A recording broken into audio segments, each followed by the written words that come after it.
Hello, guys. Welcome to the Royal Institution. I'm only really here to introduce Lewis, but I suppose I should say I'm Tom Chivers, and I'm the Telegraph sort of geeky stuff correspondent.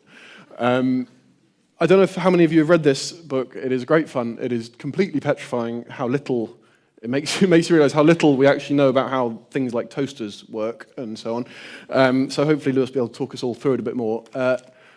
What's going to happen is Lewis is going to talk for 15, 20 minutes just about the book and about things from it. Then me and him are going to chat and just sort of cover a few more things, hopefully not repeat ourselves too much. And then we're going to throw it to the floor and you guys can ask him some questions. So, with no further ado, Lewis Darnell.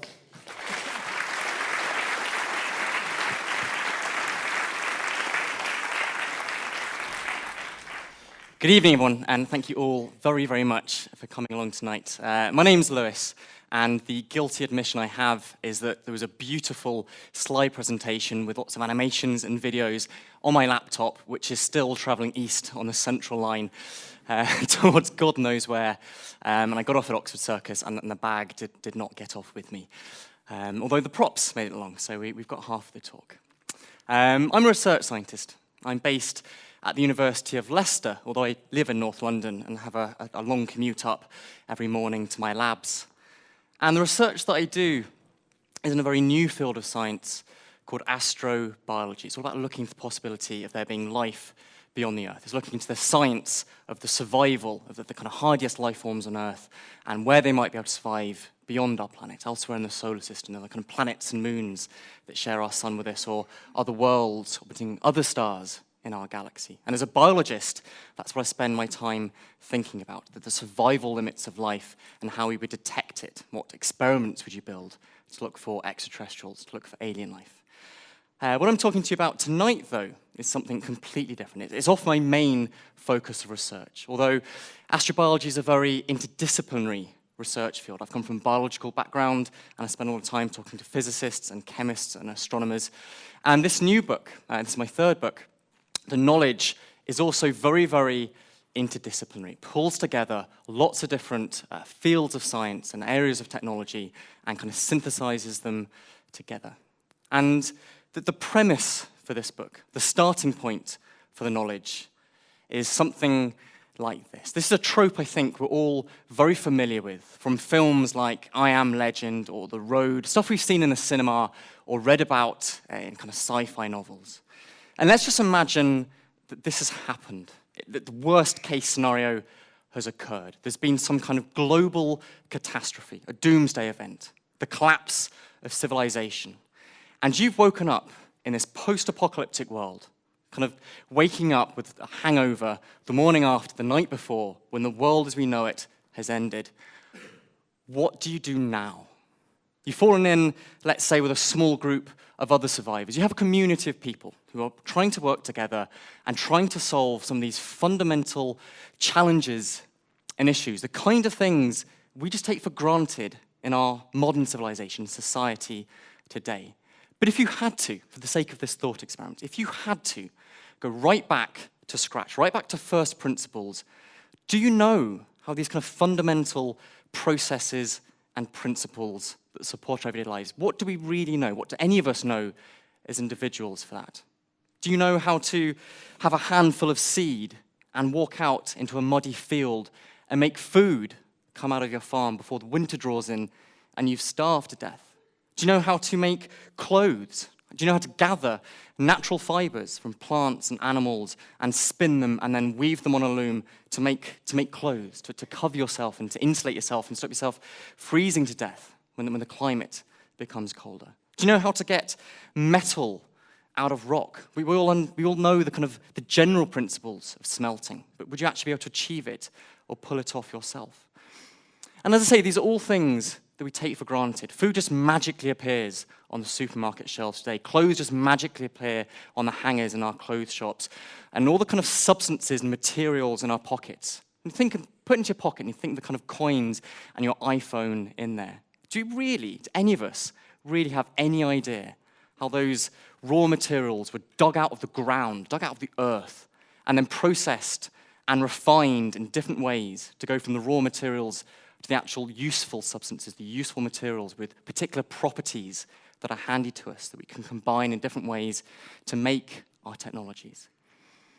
And so the question is, if you find yourself in this post-apocalyptic world, what one book would you want handed to you that tells you how to do all of this? A kind of guide, a handbook, if you like, to rebooting the entirety of civilization. How do you go from nothing up to our modern society and accelerate that process as rapidly as you can? And it should be no surprise that this book that I've tried to write is The Knowledge, How to Rebuild a World from Scratch.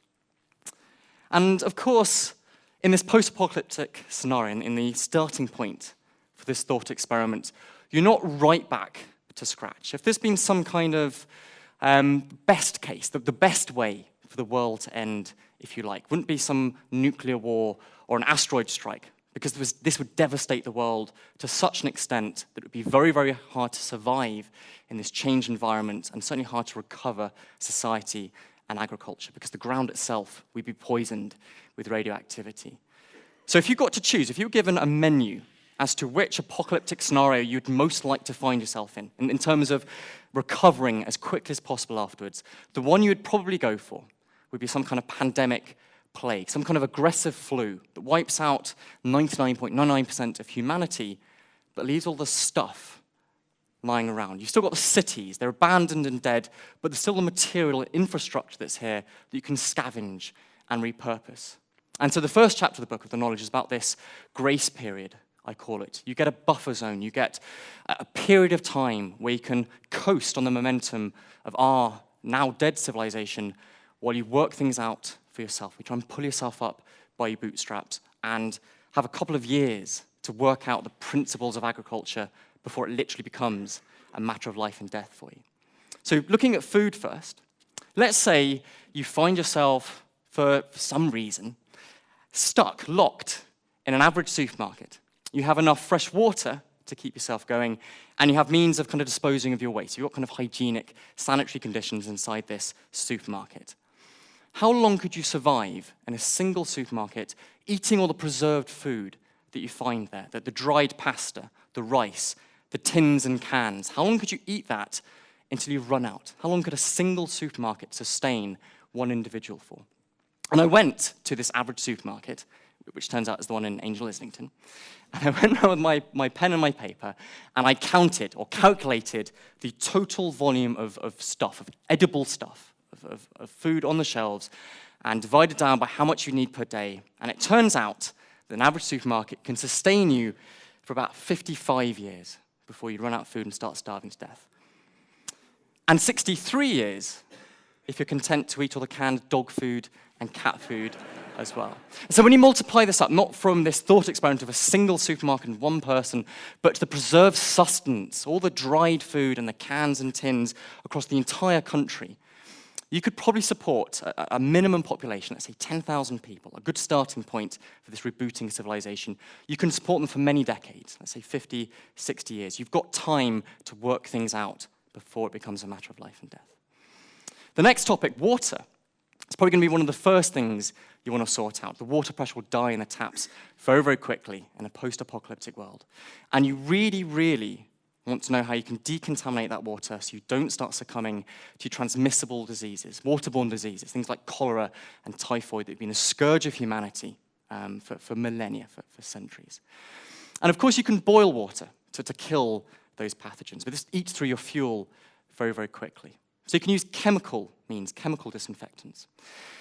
And even stuff you can scavenge during this grace period from the dead cities. You can take things like kitchen bleach or even chlorine that you use in a swimming pool, and you dilute it down enough, that will disinfect the water and be safe for you to drink. Or even just with an empty plastic bottle. This is a process that's recommended by the World Health Organization, by the WHO, called SODIS, solar disinfection. You just fill up your contaminated water, your suspect water, into a clear plastic bottle and just leave it in the sun. And because it's in a thin column in that bottle, the ultraviolet rays from the sun will kill the waterborne diseases after about a day, and that's now safe for you to drink again. So you can use your ingenuity, you can scavenge and repurpose what you find around you to keep yourself going, to help you survive in this post-apocalyptic world.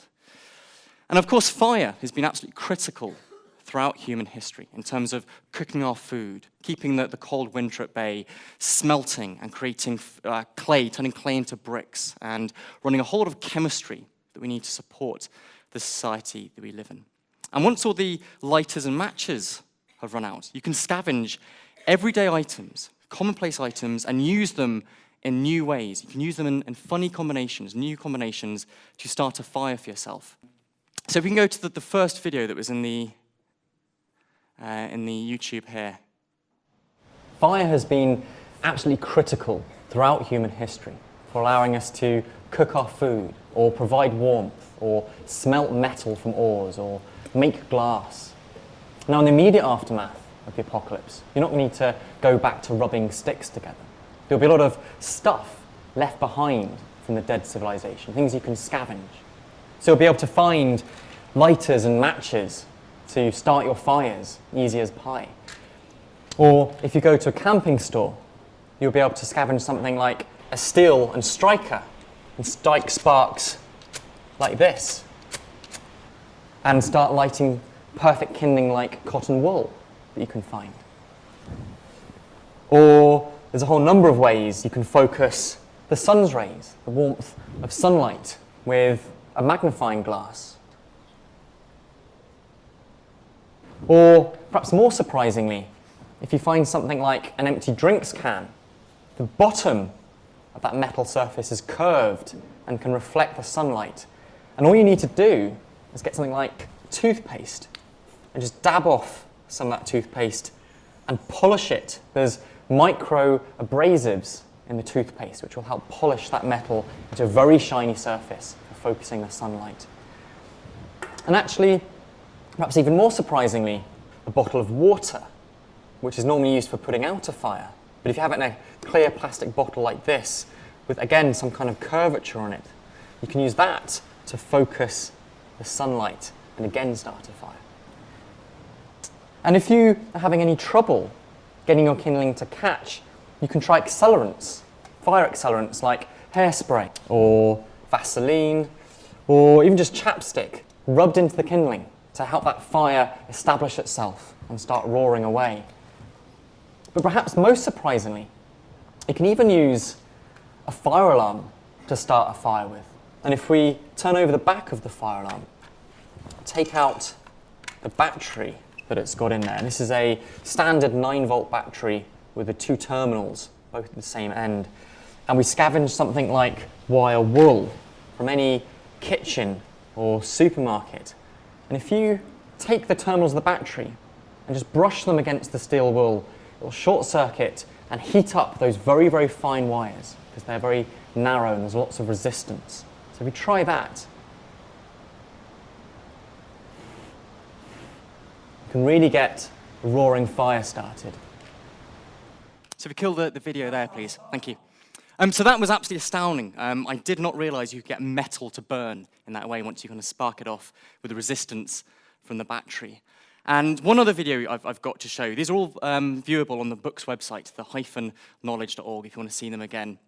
And one of the things you want to try and keep going, you'll have to start creating for yourself after civilization collapses, is electricity, because you can't store electricity in the way you can preserve food or water or kind of substances. Once the grid goes down, the kind of electricity evaporates. It's provided as a supply rather than as a store. And there's a great example from recent history, from the mid-1990s and the Bosnian-Serbian War, when a city called Gorazda was isolated from the rest of the world. It was cut off from the electricity grids by the Serbian army.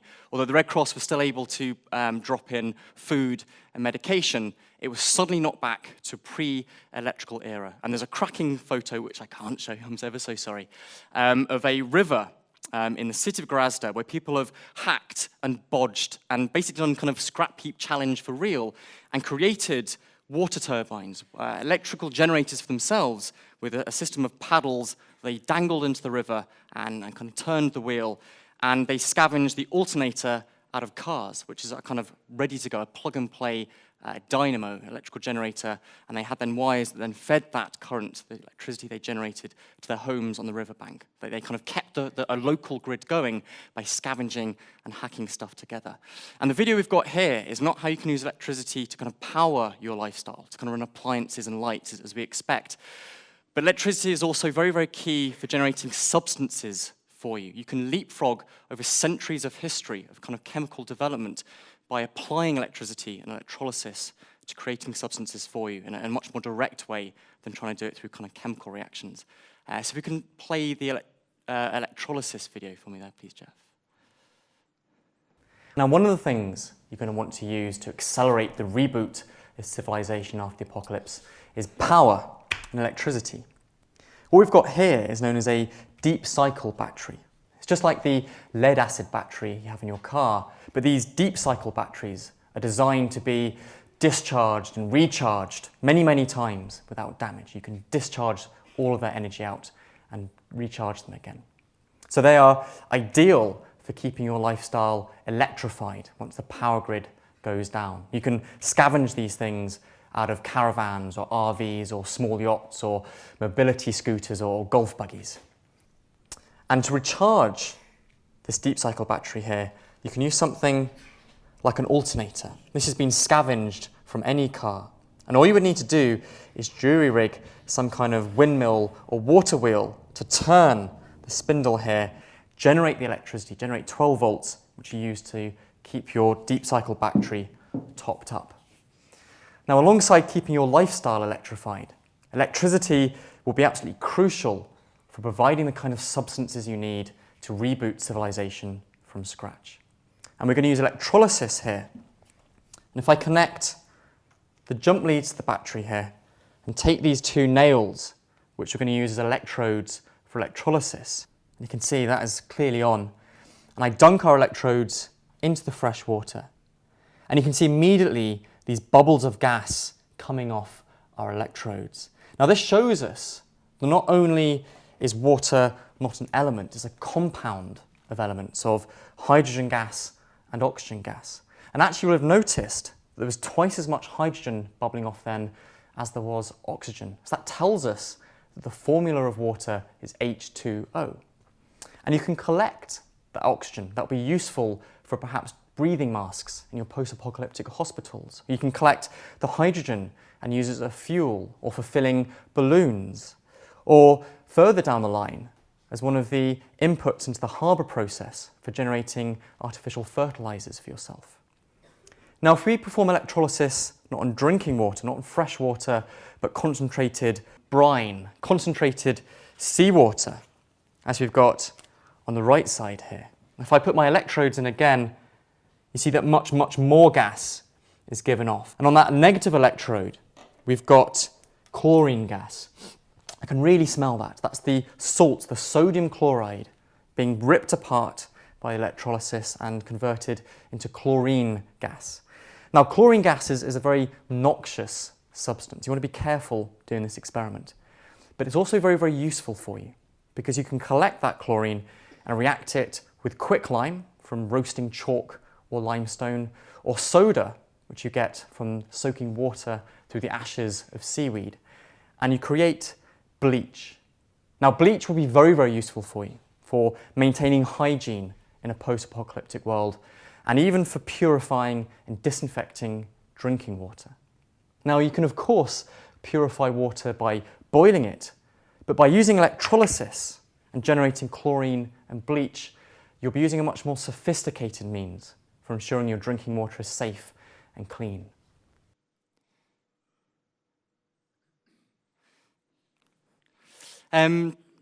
So after the grace period, after you've kind of scavenged and repurposed, and I say kind of coasted on the momentum of the civilization you found abandoned and kind of dead around you, you are going to need to start doing things for yourself. You're going to have that knowledge, that information to go back to scratch and provide things for yourself rather than just having the civilization around us, kind of society, providing those things for you. And these are the kind of major themes that we cover in the book. They're the chapter titles. And some of them we're going to pick up, both in the things I'm saying briefly now and in the conversation with Tom and I afterwards. And clearly some things are going to be very, very important. You want to nail them. You want to work them out as quickly as possible. Things like agriculture and growing food for yourself, but also trying to understand how to stop that food going off so you can store it and preserve it through the winter until you need it, it's preserved until you're ready to eat it. And we've talked about certain substances. We'll come back to materials and how you work with metal and provide things like brick and mortar, the building blocks of recovery and rebuilding, and how you make those from the raw materials you find around you. We'll talk about power, not just electricity, but fundamentally how you need mechanical power, how you need to apply force to perform things for you, to basically save the effort of our own muscles, to relieve human toil through the application of our technology. We'll look at some transport technologies, some communication technologies, and as I've hinted at on the social medias, on Facebook and Twitter, we have some demonstrations towards the end of some advanced chemistry and explosives, and I will be exploding some underpants towards the end to demonstrate a very serious scientific point. With agriculture, and this is a glorious kind of 18th century line drawing and etching we found from an encyclopedia, and I don't think I've got a zapper. The three critical crops here are rice, corn, maize, and wheat. They're the cereal crops, the staple crops that have supported civilization throughout human history across Asia and Europe and the Americas. And it's these things you want to try and recover as quickly as possible. In the book, I provide a map where you can find some seed vaults to capture the grains and grow them for yourself in the field. And you need to apply tools to harvest those crops, to bring them in for you, because that's the simplest way of harvesting the grain. But the kind of biological side, the kind of botany of growing the crops, is only the beginning, because the grain you get from these cereals, it's a wonderfully condensed dollop of nutrition for the human body, but it's inaccessible. It's kind of a hard little kernel. And so what we've done over history, first starting with kind of rocks, you just grind the grain into flour, and then we've applied harnessing natural energy sources like the wind and water wheels and windmills to turn a millstone to grind that grain for us into flour. What we're doing there is basically inventing a technological extension to our own molar teeth. We're doing something the human body can do normally, crush up something and make it more easily digestible, but we're applying a technology to make it much, much more efficient and effective. And the story of civilization is basically that story in many different fields, doing things more effectively and more efficiently to support higher populations and progress over time. One of the things I want to do for the book is get some hands-on direct experience, not just research from books and kind of Wikipedia and old 18th century textbooks about how things were done in a simpler way, but to get some real hands-on experience doing things. And this is me working in an 18th century iron forge by an open hearth, a kind of coal-fired, coke-fired, and bellow-operated hearth, heating stuff up, heating iron, steel up to it's red hot, and then battering the life out of it between hammer and anvil to make a tool for myself from scratch. I made this knife that you can see underneath, and it looks rubbish because I made it myself. And as soon as I got home, feeling ever so smug with myself, having made a tool, made a knife for myself from scratch, I cut some bread, I cut some cheddar, and I made myself a cheese toastie, and a post-apocalyptic cheese toastie with a knife I'd made myself, and was very satisfied from having done that. But then noticed immediately this ruinous crack in the blade of the knife, because I'd done quite a bad job in making it. So I've never had the confidence to go back and use that knife again. But that's not really the point, because I've done something for myself. I now know how to go back and try again, and how to do it better. And so this knife, in a way, is a kind of microcosm of what civilization has done over centuries of history. Have a go, make a mistake, learn from your mistakes, go back and kind of try again and improve it the next time. And kind of through this reiterative cycle over time, we've improved and become more capable. Now, one of the demonstrations that I'm going to show you, and then we'll kind of watch the video, and I hope this video will be queued up and we won't have to kind of watch the introduction again. One of the transport technologies you can try and hack. Once all the diesel fuel and petrol is all run out, you can run a car or a truck by very, very surprising, if you like, a surprising fuel source. And what I've built here to demonstrate this is a gasifier stove. I've made this with using only 2 tools and some old tin cans. It's about as basic as it gets. And you've got a big outer can with some row of holes down here, and an inner can, you should be able to see, with some holes in the bottom of it as well. And you put your fuel, you put just a handful of twigs in the inner can, light it, and because of the holes at the bottom, it draws the air and the oxygen through, so it burns very, very fiercely, like any old barbecue would do. But what's unique and special about this gasifier stove is there's a second line of holes halfway up.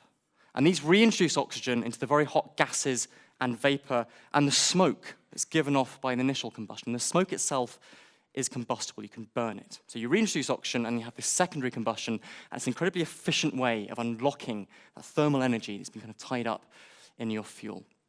And these gases that are given off, the producer gases, rather than running it in a stove like this, you can have something like this. Scale it up to the size of kind of a dustbin, strap it to the back of your car, thermally break down that wood by kind of burning it with limited oxygen supply, pipe those gases to the engine cylinders at the front, and run your car on wood. And you would have a kind of miles per pound type kind of efficiency for your car running it on wood. And we have a video of this gasifier working, which is, I hope is lined up from YouTube, so we didn't kind of listen to the preamble again. These are the holes at the bottom of that inner can which draw the oxygen through as your wood fuel combusts. So let's get this fired up and see it working. I'll load it up with some simple kindling and tinder here, with just some newspaper and some dried twigs, which we push down in here.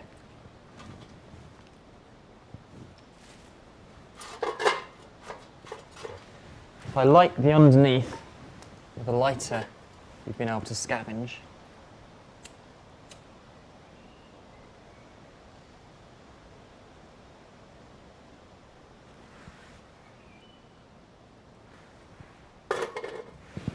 And while it smokes at the start, so we'll put slightly higher flow on it. And already that's roaring away with the air and the oxygen being drawn up. So to get that going nice and intensely, burning down that fuel. Now these stoves, these kind of gasifier stoves, are often also called rocket stoves. As you can probably see why, there's a kind of a 3-foot jet of flame coming out of this thing from, like I say, half a handful of twigs we've put in. And if you were to separate that process, not recombust those gases very, very close to the source, but pipe them elsewhere and put them into your engine cylinders, as I say, you can drive a car doing this. And this isn't just empty speculation and arm waving. This became a very important process during the Second World War with the fuel shortages back then. And there are over 1 million gasifier vehicles across Europe during the Second World War, cars that were adapted very, very simply to run on wood. And the German army operated a division of tanks running on wood rather than on diesel. Another thing, a kind of show and tell I've brought along, another key technology in communication has been the printing press, because the printing press is a way of replicating human thought and then being able to disperse it very, very widely. And before the printing press was invented, you had to have a room full of scribes, of people to handwrite every document you wanted to reproduce. It's very slow and time-consuming, and therefore only the rich and powerful were able to copy documents. With the printing press, however, you basically democratize knowledge. Anyone can disperse any of their own ideas to everyone else. And this was a pivotal point in our own history. It accelerated to an enormous extent the progression of society and the kind of advancements that come from the sharing of that knowledge and that information. And within the book, within the knowledge, I made sure that I explained how to make ink from scratch, how to make paper for yourself, and how to construct a printing press. So the book, The Knowledge, contains within itself the genetic instructions for its own reproduction, for its own replication, if you like. So the conceit, the nifty idea is that only a single copy of this book would need to survive the apocalypse, and it contains instructions you would need to make endless copies of the book and then hand it out to all the survivors, the community that needs it. And you can come down after the end of this talk and have a look.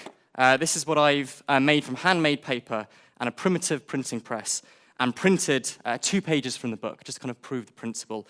You can come down and have a look at this at the end if you like. The other thing that I really enjoyed doing, and I was keen to be able to do, is for the author photograph for the book. I didn't want to hire a photographer with a kind of digital camera to take 50 pictures and pick out the one that looked good and chuck it into Photoshop and muck around to get the contrast and stuff. I wanted to have the author photograph true to the premise of the book. I wanted to do it myself. So I went to the Fox Talbot Museum, where photography was invented in the 1840s, where the very first negative, photographic negative was created. And we went right back to basics. We mixed together the chemicals ourselves, the basic silver chemistry, doped it onto plates of glass, loaded them into a very rudimentary camera, which is a single primitive lens at the front, and took this picture, which you see on the left here. This is a 16-second exposure. This is not a snapshot. And you cannot move in the slightest. The slightest kind of swaying of your head or kind of twitch of your face blurs, and it looks ludicrous. You look like some kind of ghost. And this is probably the reason why a lot of the very early photographs of kind of Edwardian and Victorian people, they just look so stern and joyless because they were trying to smile without making it look like some kind of death grimace for kind of 10, 15 seconds of the exposure. And there's actually another interesting thing to point out in this picture on the left here. The chemistry we're using here is slightly more responsive to ultraviolet light rather than the visible light that we can see. So this camera's recording the world in a slightly different way from what you actually see. And you'll notice that your lips look quite pale. It's almost like I'm kind of a cricketer with kind of white lipstick put on. And it makes your skin look a little bit extra blotchy because you're looking to a deeper layer of the dermis with the chemistry we're recording here. Now for the explosives. There's a story behind this, and one of the things you might consider to not put into a reboot guide for Civilization is about explosives, because they're used in kind of guns and kind of warfare, and you might think that perhaps if you're restarting society from scratch, these are the kind of things you might leave out and try to keep a kind of a peaceful existence as long as possible. But of course explosives are just as useful for peaceful means, for quarrying, and mining, and blasting out kind of roadways and canals. You need to move stuff and break stuff up. You don't want to have to do it with your own muscles and a pickaxe. You want to apply chemistry and your scientific knowledge and technology to doing this. And if we wheel on the explosives we've got here, please, Andy, thank you. The first explosive to be invented was gunpowder, black powder, that was developed by the Chinese. Ironically, as they were trying to, thank you. Ironically, as they're trying to develop an elixir for life, they developed gunpowder, which has probably taken more lives than this mixture has ever saved. And the recipe is very, very simple. You have your fuel, so like the wood that we saw on the gasifier stove, this is charcoal, this is just carbon fuel, which will burn very, very well. But to accelerate that process of combustion, you provide another chemical, an oxidant, that has lots of oxygen atoms in it, and you mix them together. And so the fuel and the oxygen are very close, they react very quickly, you get a rapid combustion, and therefore an explosion. And the oxidant here is saltpeter. This is potassium nitrate, which you can extract yourself, if you ever wanted to, from a pile of dung, as was done throughout history, and of course the instructions are providing the knowledge. And the final thing you use in gunpowder is some sulfur. This is some yellow elemental sulfur. And it's not the fuel and it's not the oxidant, but you mix in a bit of sulfur so it changes the compounds you get out at the end, so there's a lot more energy left over for that kind of compressive warmth of the explosion. You're kind of tweaking or tuning the chemistry by adding the sulfur. Now, yeah, if you make the fire start, I can't be dealing with that. Cheers, buddy. So this is some gunpowder.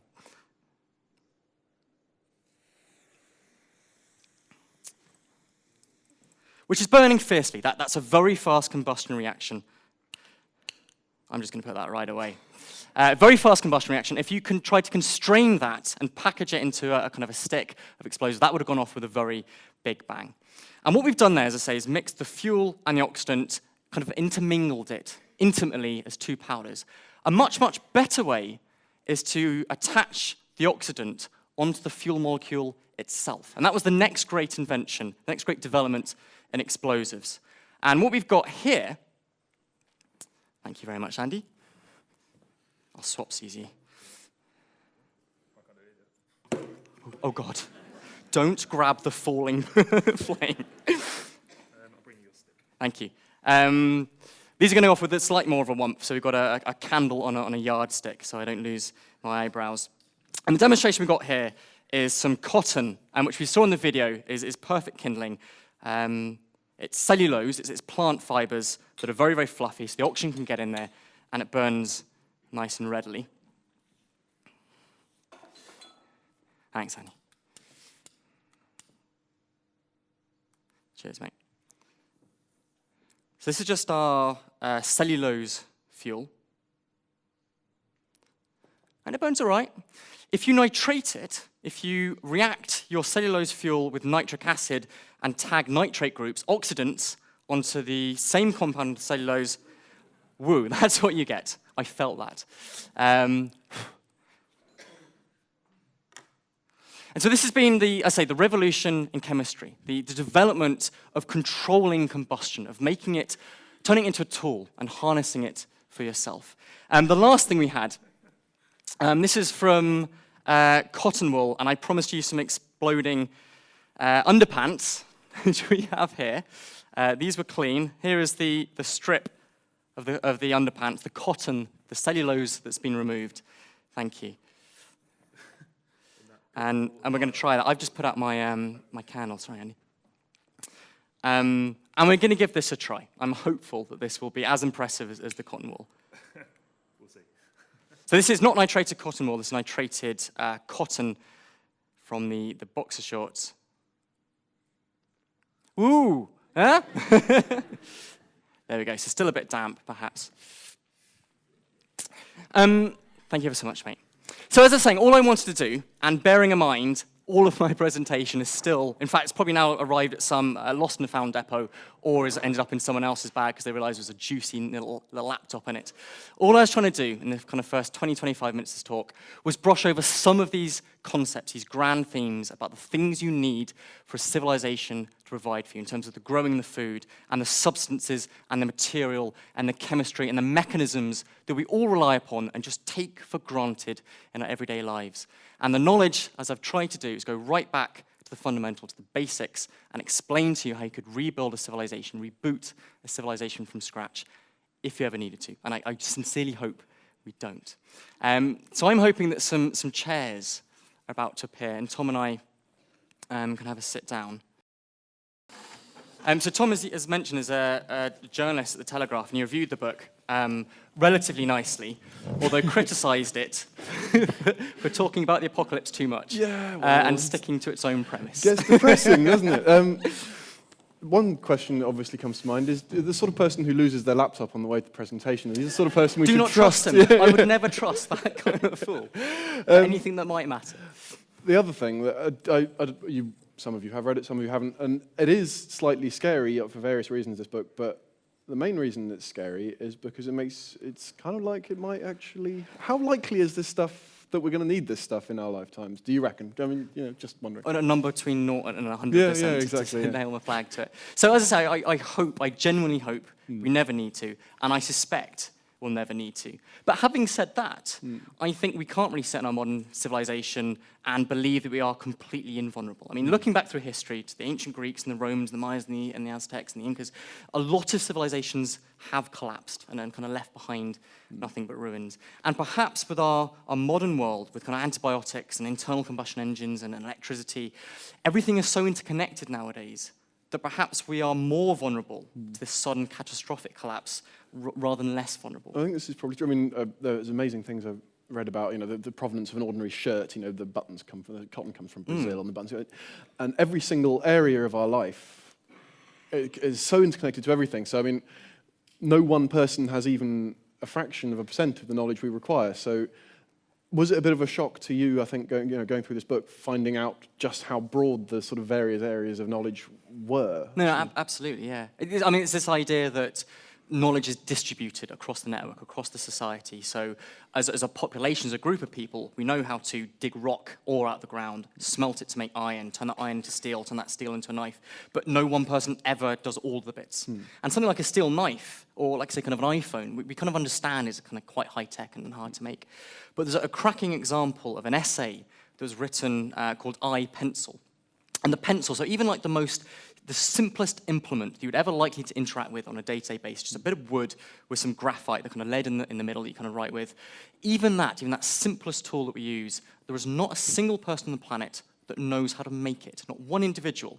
that knows how to harvest the wood and process it and mill it and in a sawmill, and the graphite from somewhere else in the world, and they're kind of brought together and they're kind of machined and processed and refined together. This is like that toaster, the art toaster Yeah, thing you were talking about. the toaster yeah. project. Some dude apparently decided to make an entire toaster from the first principles from mica and all, and Yeah. why did you know. And it's grotesquely ugly, the finished product. This guy called Thomas Thwaites, I interviewed him in the book. He's fascinating to talk to. And he tried to make a toaster from scratch, and he didn't like the kind of fact you could buy one for £4.89 in Argos. No, I'm going to make my own. And it cost him something like £1,600 with kind of train fares and digging stuff up. But again, it was a beautiful kind of proof of principle about how none of us know this stuff. It's interesting you say you interviewed this guy, and I was slightly thinking, did you go around the American Midwest interviewing a load of sort of psychos with guns in their basements? I tend to avoid psychos with guns. I think that would be your first tip for surviving the post-apocalyptic world. But we ran a Reddit Ask Me Anything a couple of days ago, and we did get some lovely comments and questions and a great discussion online. And some of them were from preppers, that people who are literally preparing for the end of the world. They expect it, they anticipate it, they stockpile cans of food and bottled water and shotguns in their kind of fortified houses in Nebraska or wherever. And they scare me a bit. Okay, because I was going to ask, do you have a basement full of guns? I don't. and I've food? got Yeah. about 2 days worth of custard at home. I'd be rubbish. One thing you were talking in that about the grace period immediately afterwards, and you talked about the food stuff in the supermarket and so on. But what I found really interesting in the book was that actually the things that look really permanent of our civilization, the skyscrapers and the roads and these things, actually be some of them be the first things to go. What is it that brings them down? Sort of. Yeah, so it's without kind of constant maintenance and repair work. Our cities will degrade and deteriorate and decay away just as readily as kind of Roman ruins. And in fact, probably even more so because they're not made out of stone, which is already something stable in the ground. We've made out of kind of brick and concrete, which kind of dissolves and reacts with the rainwater and things. And the skyscrapers, most modern skyscrapers are built using the hanging curtain technique, where you have a kind of interior skeleton of the steel and kind of hang the cladding, the glass, on the outside. And as soon as that starts falling off, because the bolts are wearing out and kind of wind is getting in, it doesn't take that long at all for the elements, the weather to get in and start corroding directly onto your skeleton and eventually bringing the whole skyscraper down. And the roads, you were saying, sort of grass growing through, and the whole sort of image of broken cities just hours after the thing. You were also talking about electricity, and you talked really mainly about storing it. But one of the things you talk about in the book is the creation of electricity, the creation of energy as a whole. I mean, it would be very hard. We couldn't easily go straight back to using fossil fuels for the loss of technology. What would be the obvious things we'd start doing in the years afterwards? Yeah, so I mentioned some ways that if you're trying to recover civilization, you might take a different route from what we took first time round. You might try and, with hindsight, take shortcuts through this kind of network of scientific discoveries and technological innovations and leapfrog to get to the gateway technologies, things like electricity and the printing press. But for other reasons, a recovering civilization, kind of civilization 2.0, if you like, might be forced down different routes, different pathways. And the fact that we've kind of sucked up the fossil fuels already underground. So not so much the coal, there's a lot of coal left underground, but the crude oil has pretty much been sucked up by our straws and then burnt and isn't there anymore. So if you do go through a collapse of our civilization and start again, you're going to have a pretty high technological level that will allow you to get access to the crude oil. We've taken all the easily accessible stuff. You have to go miles off into the North Sea with kind of great big complex drilling rigs, offshore rigs, to kind of get access to it. And so you wouldn't have that. You wouldn't have easy access to refined fuels like gasoline to run your cars. Yeah. Now, you also just mentioned the slightly different things. It'd be a forced regreening or forced greening, I suppose, of society. But there's also the discussion of just how much of the world around us is slightly is a frozen accident sort of thing. I mean, I think it was refrigeration to frozen accident. That was not deliberate. That is in your notes. I can see it. Refrigeration. I seem to remember you saying that there was how much and what ways would it be? How much of it of our society is sort of arbitrary, and how much of it would be very different in that sort of respect? So I guess some things you want to get back to as quickly as possible would be the kind of tools and instruments we use to rediscover the world and the things that help our life. So things like a windmill, which grinds grain into flour for you so you can then eat it and digest it. You want to get as quickly as possible. Something like microscopes you want to reinvent if you can't scavenge them, so you can demonstrate the existence of germs and therefore how disease is transmitted and kind of keep your society much more healthy. But other things are less constrained, and a lot of technologies are adopted for sociological reasons, like these kind of frozen contingencies you talk about. And one of the examples I talk about in the book is about how to create artificial winter, how to harness the gas laws to build a refrigerator so you can keep your food nice and cool in a small cupboard, a fridge, a freezer, whilst everywhere else is kind of summer and hot and things would rot and go off very, very quickly. And we use and I won't go into too much detail, we use a kind of a compression expansion cycle, and that's why fridges hum, because of the compressor pump.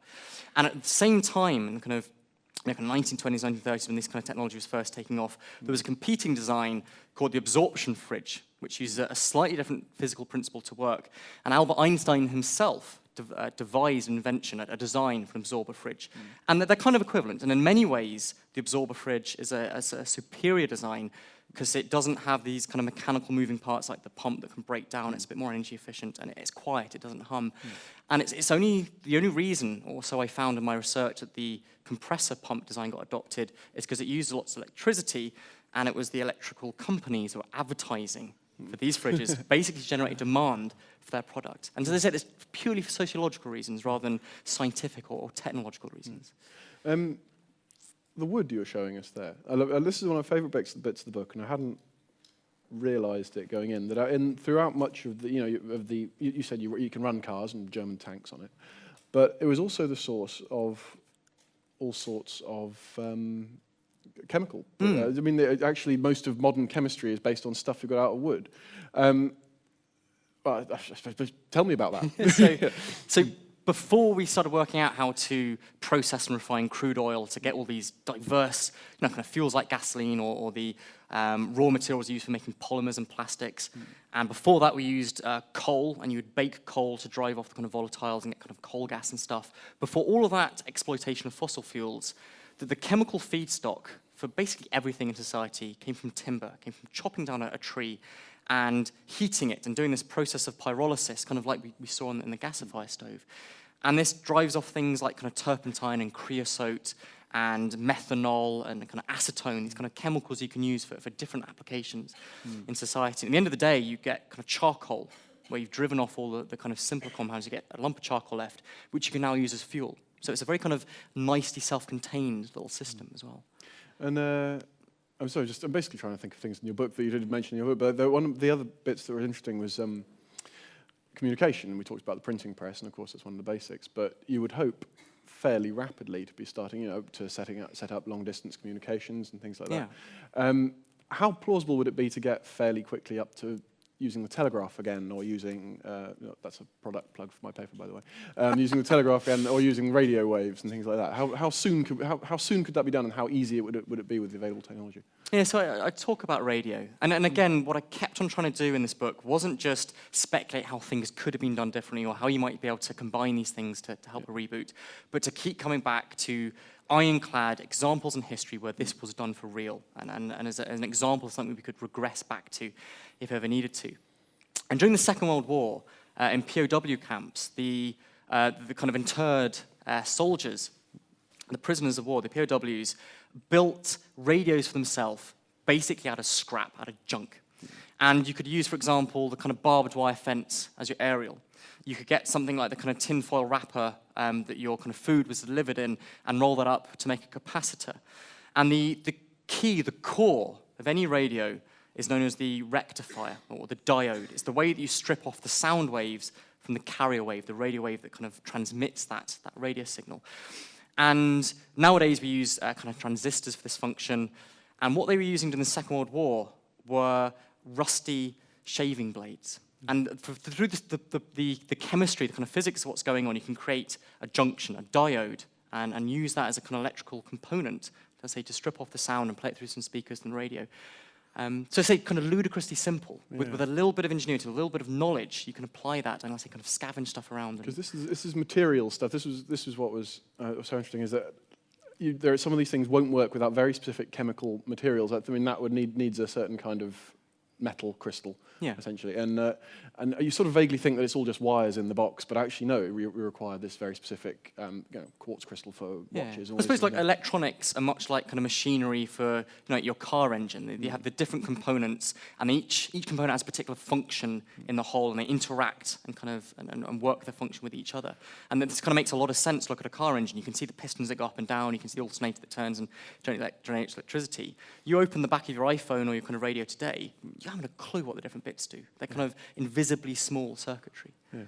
And on chemicals as well, and material or chemicals, I suppose. The importance of some stuff that I really had no idea what it was. I mean, I should. I'm a sort of science correspondent. I should know what this stuff is really. But like quicklime and lye are sort of names you hear, but actually they're absolutely vital to all of our society now and for centuries. Gone.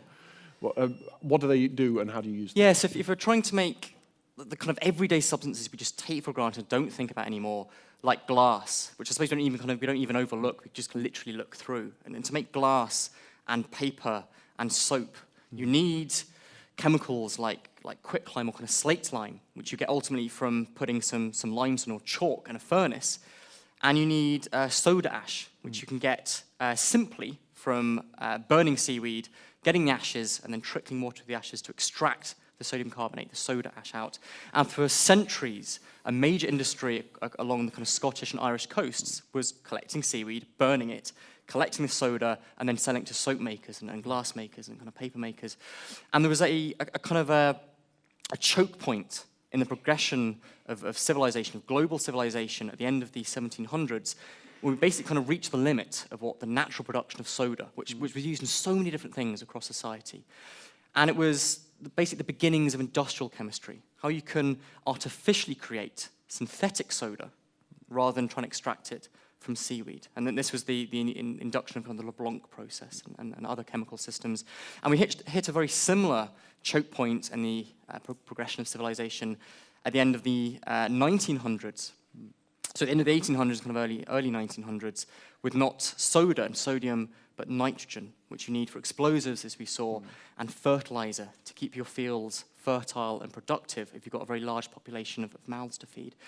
And it's these kind of choke points that you have to start applying technology to increase the efficiency and effectiveness of things you've been doing for centuries a natural way. Now, I was watching Fight Club with my 3-month-old son the other day, which is probably bad parenting. Yeah, he was screaming. It was the only way I could get him to sleep. According to that film, if you've got enough soap, you can blow up anything. Is that true? Can you use soap to make explosives? So one of the spin-offs from soap making is you use lye, you use the soda and the quicklime, and you react them together to get caustic soda, very, very potent alkali. You react that with animal fats to create soap, and the other thing you get off, almost kind of as a spin-off, a waste, is glycerol. If you take that glycerol, you can extract that very, very easily from the kind of soapy mixture and react it with nitric acid. In the same way we saw reacting cotton with nitric acid, you make nitroglycerine, which is a very, very potent explosive. And one of the largest explosions in history in peacetime was a fertilizer. So it's kind of very similar chemistry between nitroglycerine and fertilizer. And it was a fertilizer-containing cargo ship that had a bit of a fire on board, went a little bit out of control, and kind of leveled stuff for kind of a mile around. Fertilizer is the other thing, of course, because we're going to need to get back to agriculture fairly quickly in this inevitable apocalypse that you've warned us all of. And at the moment, actually, I don't know if this is completely true, but it's certainly not far off true that our fields take more energy in than they give out in calories. Yeah. Because we're pumping fossil fuel, nitrate-based... and pesticides and running your tractors and everything. How sustainable, if that's the word I'm looking for, will that be in a post-apocalyptic world, and what do we do instead? Yeah, so without modern fertilizers and pesticides, it's going to be difficult. I'm not going to pretend for a second that trying to rebuild civilization is going to be an easy process, and your lifestyles are not going to be some, idyllic kind of Robinson Crusoe. kind of rummaging around in the countryside, kind of growing things for yourself and having the kind of the good life. It will be hard and brutal in the way it was hard and brutal 400 years ago. And the book is about how can you use knowledge and science and technology to alleviate the kind of human conditions as much as possible and rebuild a civilization. So without all these kind of modern kind of industrial chemistry, you're back to kind of medieval agriculture, and the way that you can maintain the fertility of your fields, to pump nitrogen back in, is not using industrial chemistry, but resorting to biology again. And there's a category of plants called the legumes, so things like the pea or alfalfa or soy, which have bacteria in the roots, and they pump nitrates, they replace nitrates back into the soil. And so things like crop rotations sound boring, and they probably are, but if you want to not starve to death, this is the kind of thing you're going to have to resort and regress back to. I mean, the same, I suppose, applies with lots of medical stuff. We're all going to die of. Well, it's in the news at the moment. We're all going to die of because our antibiotics stop working. I mean, that'll become dramatically more important if everything else stops working as well, presumably. So, what do we need to do to get ready for that? Yeah, so I talk about the how you might rediscover something like penicillin and then start trying to mass produce it as quickly as possible. But even before you start getting to like relatively advanced applications of knowledge and technology like that, just kind of basic hygiene and sanitation are things you're going to want to sort out for yourself in this small community. And without being too crude, just taking proper care of your poo and not letting your excrement kind of flow into your own water source. And even in kind of mid-1800s, 1850, where London was the capital of the British Empire, kind of an empire spreading around the world, one of the most advanced places in the planet, and people were pouring their poo into the River Thames, and then 20 yards down, someone was dipping in a bucket into that river water and drinking it. And there were these horrific outbreaks of diseases like cholera, which are easily preventable as long as you break that pathogen cycle. And the delightful phrase that medics use is fecal-oral transfer, which basically means taking something that's come out of your bottom and putting it back to your mouth and completing that pathogen cycle. And it's delightful. Yeah. That was a good chapter to write. So things like kind of sanitation, like the kind of the art and the monuments and the grand buildings are the things you notice first about grand civilizations, but it's the basic stuff like how you produce the substance of yourself and deal with your excrement. They are the things that, kind of a civilization will succeed or fail on. You didn't put that on the cover, though, did you? No. The Daily Mail reporter who reviewed the book, other than your own good review, his was one of my favorites.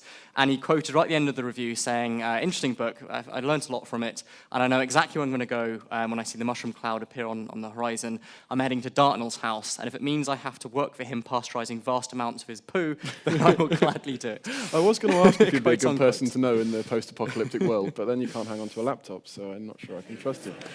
Actually, it just occurs to me, like, penicillin, you say we make penicillin, but hasn't penicillin kind of stopped working? Do we need to go straight to... Yeah, so I spoke to microbiologists about this, and what you would expect to find once you stop using antibiotics is that bacteria stop being resistant to them, because it's expensive for them in terms of the kind of metabolism to maintain that capability when it no longer gives them a selective advantage. And there was a couple of papers, which are in the bibliography of the book, and you can look them up if you want, in Scandinavia, where they stopped selectively using one kind of antibiotic and relied on some others in their suite of antibiotics. And very, very readily, bacteria stopped being resistant to that one. So if everyone around the world decided for this 10-year period to stop using that antibiotic, on the whole, bacteria would stop being resistant to it, and we can cycle through. It's just trying to get everyone in the world to agree to that program. Well, see if we So in can a post-apocalyptic yeah. world, as long as you don't reinvent it too quickly, the environmental organisms that kind of become pathogens would have lost that capability. Improve it again, and then avoid using all the antibiotics in feedstock and things like that. This is it. So yeah, there are a number of reasons why antibiotic resistance is worse than perhaps it could have been. How long?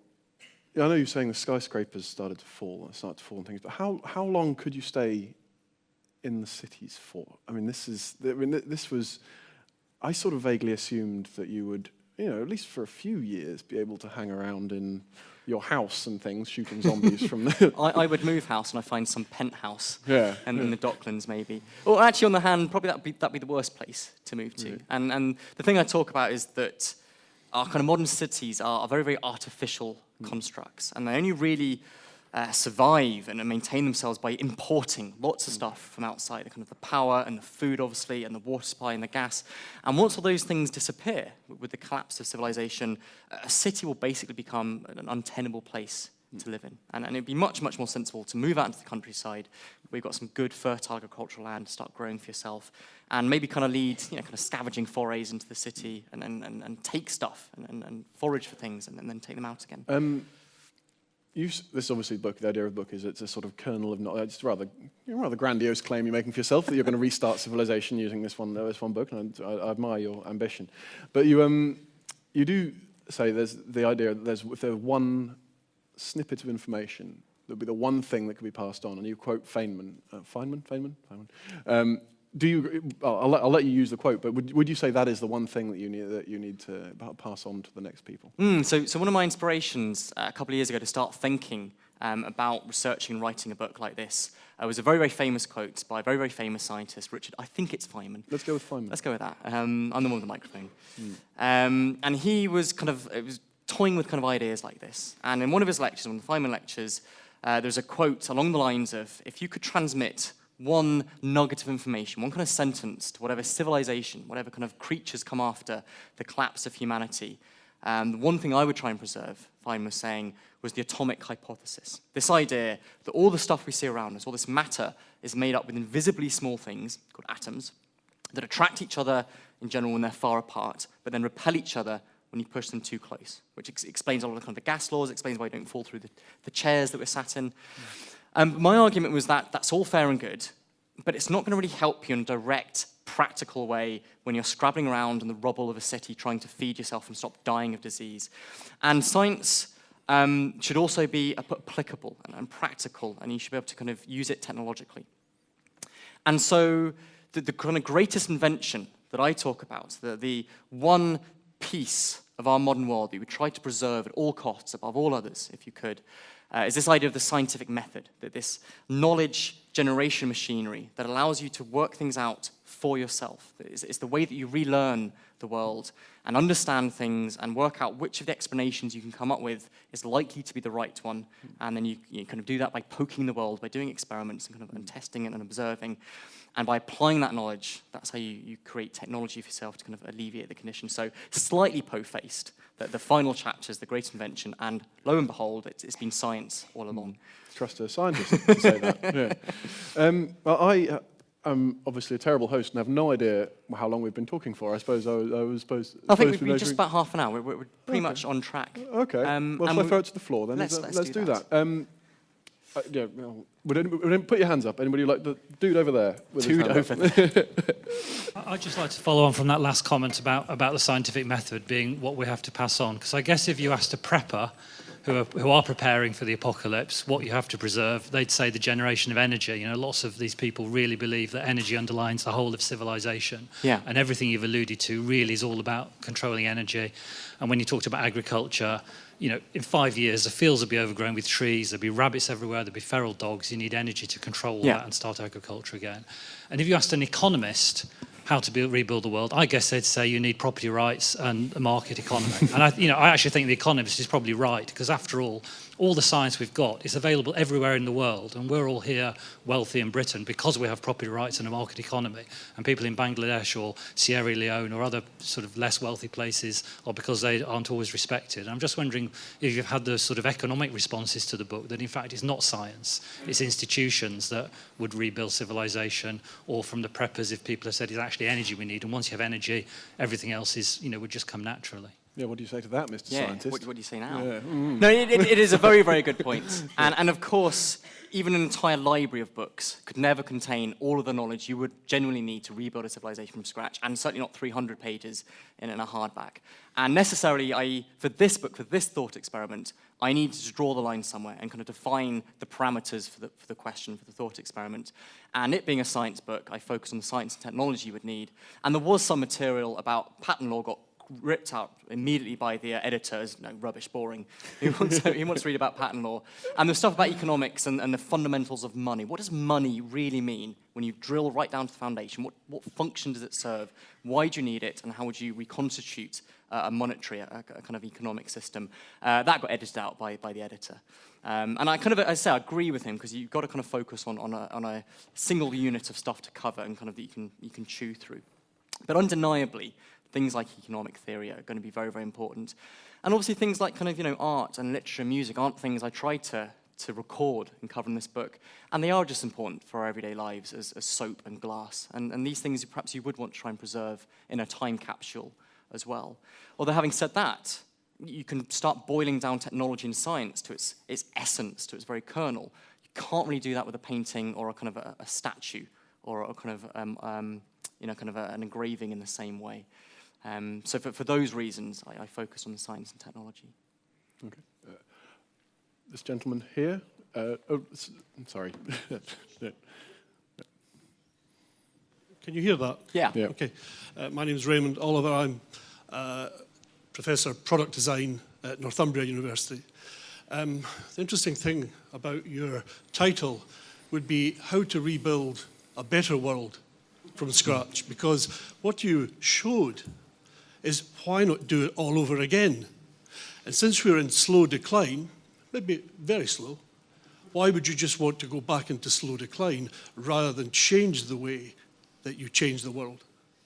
No, absolutely. And I say there are certain parts of the book where I talk about how you wouldn't have to repeat the same mistakes, because we've got hindsight. We can kind of look back in retrospect about where we may have gone wrong and our own progression and try to take a different path, a different route.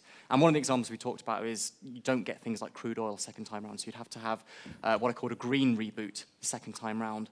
And things like kind of political systems. You might start trying to beeline it towards a democracy rather than kind of a feudal system. But I think at the end of the day, whoever's got the biggest gun or most people in his team, in his army, they're the ones that get to say which rules people go by. So I think I thought about, but ruled out writing a kind of a twee little 10-step guide to rebooting a democracy from scratch. Because although it'd be kind of an interesting thing to talk about, I think it would kind of fail at its own premise. That it's not the kind of thing you can tell people how to do. These things kind of evolve organically over time, and social revolution, reformation, it has to have its time and its place, and it happens when the society is ready for it. Especially since you didn't write a book with a chapter on how to make weapons, and the next civilization over has got a book with a chapter on how to make weapons, and it comes over and it invades you and it takes you over. I guess so, yeah. Yeah. Right, next one, please. Madam.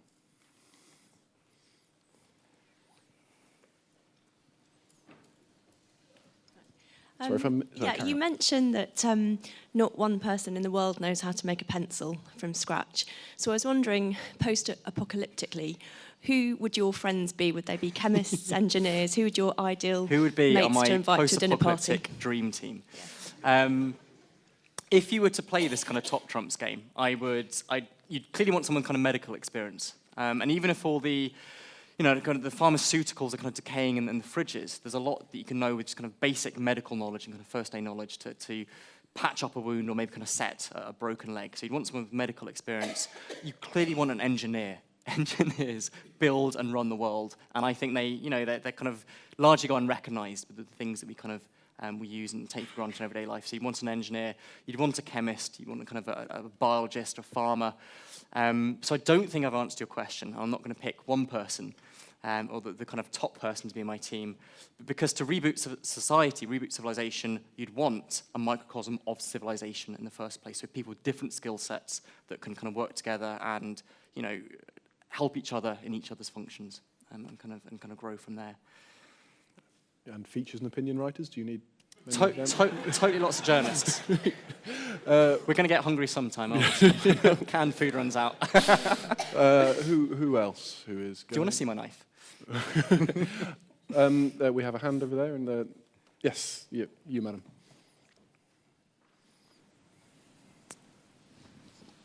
Hi. We recently relocated to this country, and when I was moving out my entire house, I found that 50% of the things I had was things I didn't need. So kind of taking off from that question, do you think we would actually do away with a lot of clutter, not just in terms of things, but also in terms of knowledge? You're saying, should we trigger an apocalypse as the ultimate spring clean and to declutter our lives? You scare me more than most people. I mean, it is a very good point that you raise, and some tools. Let's do this thought experiment. You've got the kind of knowledge recorded, and you've got your time capsule, and you've got put it in some kind of fortified mountain base. This is all going all very James Bond. You've got your fortified mountain base. What 5 tools would you put in that would be most useful for rebuilding? And these kind of gateway technologies, as I kind of mentioned in the book and the knowledge, and something like a printing press would be useful further down the line. But ultimately, you're going to want something like a plow, something to help you churn up the soil, to put your seed in, to grow food for yourself. Something like a spinning wheel and a loom, so you can make clothes for yourself when all this kind of stuff is rotting in the shops and wearing out. So you could write a kind of a top list of the tools you would want, and everything else, these kind of MP3 players and stuff, you could live without. You could do without, you could declutter from your life when you kind of regress to a slightly simpler existence. Other things you clearly would not want to do without. And kind of things perhaps we don't really realize, like a lathe, would be a very, very difficult thing to build again from scratch if you haven't got a lathe to make the first lathe. And this is kind of one of the chicken and egg problems in the progression of our own history, and particularly the screw thread is something you want to preserve because it's a nightmare to make a screw thread from scratch because you need a screw thread to make a screw thread. Right, anyone on this side? I realise I haven't looked this side. Up there at the back. Tom, we've got some questions in the glare Oh, of sorry, the I lights. haven't. I'm barely even aware of you guys. Sorry, it's nothing personal. What about booze? Would there be any advantage for me learning how to brew beer? Perhaps in the immediate aftermath, it might be one way of getting through the days when everyone you know has died. And I do talk about brewing because it has had very big social effects throughout history. There's some arguments that wheat and kind of barley and oats and these kind of cereal crops were domesticated, not for eating boring bread and making toast, but for being able to brew it and then make alcohol. And the ethanol, the kind of compound itself, has a number of kind of medical applications, and you can create biofuel to run your cars on. So I kind of talk about those other technologies of ethanol. But yeah, that was one of the first things I wrote when I was doing the manuscript, the draft for the knowledge. And you didn't make your own beer, unlike you make your own photo, you don't make your own beer. Yeah, I'm missing a trick there, aren't I? Yeah. Right, okay. I can see a hand. I can't see anything else. I could just see a hand up there. You mentioned one type of honeymoon period in terms of a couple of years when you'd be able to scavenge quite a lot. But I'm wondering how significant the other kind of longer-term honeymoon period would be of that first generation, which at some point would die off and you'd be left with people who have no recollection of the previous society. And how could you mitigate that? There's a great Arthur C. Clarke, I think it's Clarke, not Asimov, quote about any sufficiently advanced technologies indistinguishable from magic. And then the rub would be that it would be that first generation, it would be the survivors' children, who basically wouldn't have any cultural reference or touchstone to any of the stuff that we use in our everyday lives today, like on the iPhone, the MP3 player and stuff. It would, for all intents and purposes, be a black box, be some kind of magical, demonic device for them. Because you open up the back of these devices and appliances we use today, and you can't see kind of things moving, kind of the mechanisms. It's just printed circuit boards and things. You can't kind of understand intuitively by looking at it what it does. And that was kind of an interesting idea that I played with in the book. And there's a great novel called The Death of Grass, where is it The Death of Grass? I think so. And then the hero is trying to educate and teach the young children, and they basically just lose interest in learning about geometry and kind of maths and literature and stuff, and they just want to go off and play in the fields and play with their bow and arrow they've made. And there's that kind of turning point in the book, and you realize that this might all be for naught if we can't keep them kind of curious and how we want to in our civilization rather than just wanting to play in the sunshine. I've just said all of that to a godlike bright light shining down at me. All right, I'm going to come down to the there's one right at the back, over there. It is all like lights in your face, isn't it? My question would be, what would you do if you had I would suggest a base, because I think that would be a good thing to do, and where would you put that? Personally, I would do in an underground station or in a tube itself, in fact, because they have survived bomb strikes in World War II, and also they are movable. So I didn't catch the very beginning. What is it you said that you would save? I said, would you have a base?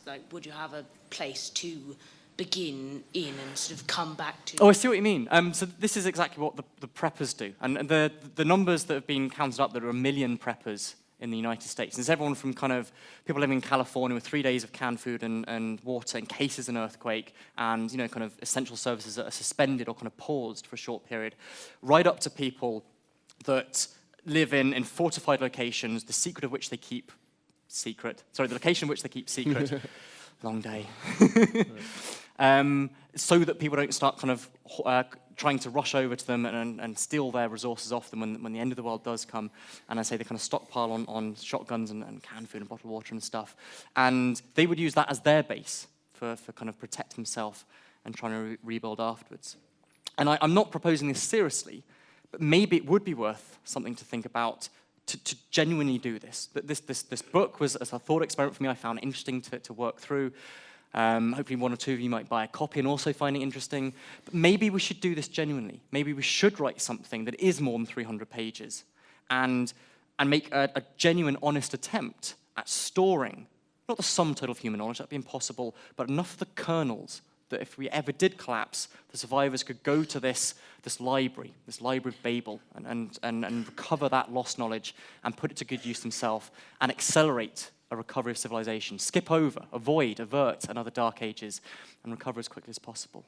There are foundations like the Long Now Foundation thing of kind of things about this.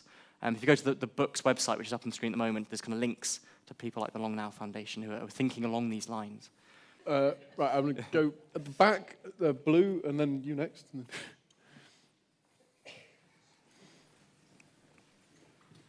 feels powerful, this. I like it. Hi. Hello. I was wondering if this apocalypse did happen and there wasn't a book, do you think that the human population would die out, or would it evolve differently, or do you think we'd have enough time to end up in the same place just by people sort of rediscovering everything? Have you saved the world, Lewis? So, if the knowledge hadn't been written, or let's say it doesn't survive and it gets destroyed in the nuclear war along with everything else, It's then pulped and the remainder's bin. it's been pulped. Yeah. Then no, I don't think humanity would die out, as long as they're not killed by the catastrophe, whatever it is. So let's say there's been a catastrophe, a pandemic that's killed a lot of people in the world. There's a community of survivors. They don't have access to this book. They don't have access to anything in the cities, and they are genuinely starting from scratch. Then you've kind of rewound the videotape of history, and presumably they would progress along a similar course to how we did, because they don't have any of these advantages that I talk about in the beginning of this thought experiment for the knowledge. With the crucial exception, as we say, you don't get access to things like crude oil when you've reached that level of technology to be requiring such things. But I don't think humanity would evolve in a different way. We're talking about a very different time scale to that. Tom, there's a question from a... Oh, is there? Oh, sorry. To him We'll come to this young... After you next, sir. Sorry, young man, there you go. Sorry, I apologise. This chap here. No, okay. It seems to me that you're looking at it very much from a city person's point of view. I would claim that there are many, many people in the world, in the country, that have the skills that are necessary to bring back civilization as we know it. Are you one of these people, sir? That I don't know. Can I bag to you for my post-apocalyptic survival team? Being a person who is more in the country than the city, I do meet a lot of people who have a lot of skills, and it would seem to me that in rebuilding the world, even from a very small population, one of the big problems would be the ability to bring back authority. I mean, authority is one of the problems of the world today, that all the civil wars that there are. Yeah. And I think that one of the major problems, apart from all the problems that you have to just exist, will be to recreate authority in the world. You're absolutely right. You don't get to start rebuilding society and advancing civilization if people are still running around macheting bits off each other with the kind of evaporation of law and order. And as I was saying kind of right at the beginning, we're familiar with that story. We've all seen that narrative in films like The Road or I Am Legend. But for the starting point of a thought experiment, and between you and me, and these other 300 people listening at the moment, that the book isn't really about the apocalypse at all. That's just a starting point for this thought experiment, a way of holding up a mirror to our own society to ask the question, what are the absolute fundamentals that our lives rely upon that we just don't understand anymore, we don't appreciate because we're now so disconnected? And you're absolutely right. A lot of people living in the countryside do grow their own vegetables, and they produce their own things, and they craft and they make. But I still would maintain that no one individual knows all of the things that you would need to rebuild everything. And I say that's the kind of the gap that the book is hoping to address. Martin, there's a question from a young man. Yes. Yes, there you go. I would like to ask about all the things that, when you scavenge them, you can melt down. Yeah. Such as plastics. As long as we scavenge enough, you wouldn't have to drill more oil out to make more. And metals. If you scavenged enough scrap and could smelt it, you wouldn't need to mine as much. But what I'd like to ask is, how easy would this be to get and to refine to make it pure, and how quickly would this get buried or decompose or just... So with plastics, some kinds of plastics, you are able to melt down and kind of remold and reform into new objects. So you could scavenge those kind of thermo-softening plastics and remake them to other things. But every time you do that, it kind of degrades a little bit, it kind of breaks down a little bit and gets worse and worse and kind of brittle and not a good material to use anymore. Unlike glass, which you can remelt and reform and remelt as often as you like. So things like glass, you probably wouldn't need to know the recipe to make from scratch yourself at the beginning, because there's so much of it lying around, you could just kind of melt and start again. In terms of metal, you ask about, the easiest metal to kind of scavenge and repurpose would be something like aluminium, because it's incredibly corrosion resistant. It stays around for ages, doesn't rust like iron does. And it's got a relatively low melting point, just about 500, 600 degrees. And there's an incredible guy, an engineer, of course, called Dave Gingery, who operated a similar thought experiment. He thought, how can I start from absolute basics, absolute beginnings, and make an entire machine workshop for myself? So he started with some scrap aluminium that he melted down by using a furnace he made himself out of an empty rubbish bin, some clay that he fired into kind of ceramic on the inside, some charcoal to kind of heat everything up, a leaf blower to kind of operate as bellows to get things nice and hot. And he melted down aluminium, poured it into casts that he made in sand, using, again, a very kind of ancient old technique of sand casting to make the components of making a lathe. And as I've hinted at already, the special thing about a lathe is that once you've got one lathe, it can make all the parts you need for every other lathe. It can kind of reproduce itself in that sense. But even more amazingly, the half-finished lathe you can use to make the final components you need to make a complete lathe. It's an incredible kind of example of kind of pulling yourself up by your own bootstraps and kind of developing capability. This guy called Dave Gingery did this. He went right back to basics and made that. And once you've got a lathe, you can make things like kind of milling machines and build up an entire, and kind of pillar drills, and make up an entire workshop of the things we use today from just scrap metal. Right, I think we're running out of time. And this poor guy, I told him he could have a go ages ago, yeah. Thank you very much. You mentioned the risk that concepts could be lost, and it's so important to pass on the scientific method. And you mentioned choke points as well. I wonder if someone had not preserved the concept of mathematics the way we do it, could they perhaps get stuck at the level the Romans had, without place value, almost tally sticks? Do you think that would create a choke point? And at what level would it hold them at? It may well do. And again, a guilty little secret, mathematics is one of the things I made an editorial decision to leave out of the book. But because you can explain the basics of metal casting, or kind of antibiotic reinvention, or the kind of printing press, or how to invent a steam engine from scratch. But mathematics is just so hard for a popular science book to kind of explain the fundamentals and kind of build up from that without it very rapidly reading like a kind of a dry textbook. So I made an editorial decision to quietly forget mathematics, and there's a single footnote to that effect. But your question is a really good one, and I kind of struggled with this myself, that even the kind of basics of kind of measuring distances and calculating areas and volumes and how you use things like kind of differential equations and engineering and making sure your bridge or your building doesn't fall down, you need those just as much as you need the brick and the mortar and the steel. So one might hope that alongside the knowledge surviving the apocalypse, kind of a maths textbook would also, at least a textbook that's been written in the interests of making it practically applicable and telling you how to kind of apply those equations and that understanding different, kind of different outcomes. Right, I reckon we've got time for one more. So make it a good one. Who's got a good question? Here in the front. The pressure is on. Hey, sorry, this is a bit of a grim question, but you said this apocalypse was perhaps a killer virus that killed off like 99.9% of the population. So you're going to have a lot of bodies lying around. And I was wondering, you might want to, avoid cities because of the immense number of bodies. So what would you and the advise risk of about disease that? as well. So not just because kind of the disease. smell, Yeah. but the disease. And that's one of the main reasons you want to leave the cities for the first couple of months or first year or so. But the supermarkets are in the cities. So this, yeah, a lot of them are. A lot of the distribution centres and the warehouses are out of the cities. So you perhaps wouldn't go to your average supermarket in Angel Islington. You might want to go out to, massive out-of-city kind of warehouse, because that will keep you going a little bit longer than kind of 50 years for a larger population.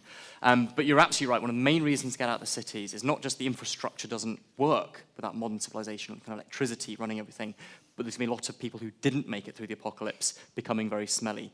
And I say beyond the kind of pong, there'll be the risk of disease to yourself, and that would be a good reason to move out. And I say kind of send in kind of scavenging trips to collect the things you need and kind of bring them back out to repurpose. That's the kind of idea. Okay. Well, ladies and gentlemen, I think that's all we've got time for. So the laptop forgetting Lewis Dartnell, ladies and gentlemen. Thank